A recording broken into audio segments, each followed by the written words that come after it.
ఏం చేస్తుండవు ఈవినింగ్? బోండా చేస్తుంది. Bonda evening snacks. ఏమేమి వేసావు దాంట్లో? దోసపిండి, కొద్దిగా మైదా పిండి, కొద్దిగా ఉప్పు, కొద్దిగా జీలకర్ర, ఎర్రగడ్డ, ఉల్లిపాయలు, కొత్తిమీర కరివేపాకు, పచ్చిమిరపకాయలు వేసుకొని బాగా కలుపుకొని ఈ లోపల నూనె పెట్టుకొని కాగిన తర్వాత వేడి వేడి బోండాలు, అందులోకి కొబ్బరి చట్నీ. సూపర్. నువ్వు వేయి బంగారం, నేను వేస్తా ఉంటే నేను తింటా ఉంటా.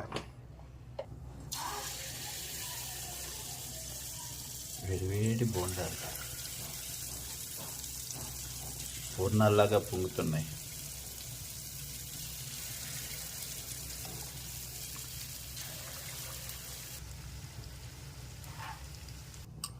వేడి వేడి బోండాలు, కారం చట్నీ, కొబ్బరి చట్నీ, సూపర్.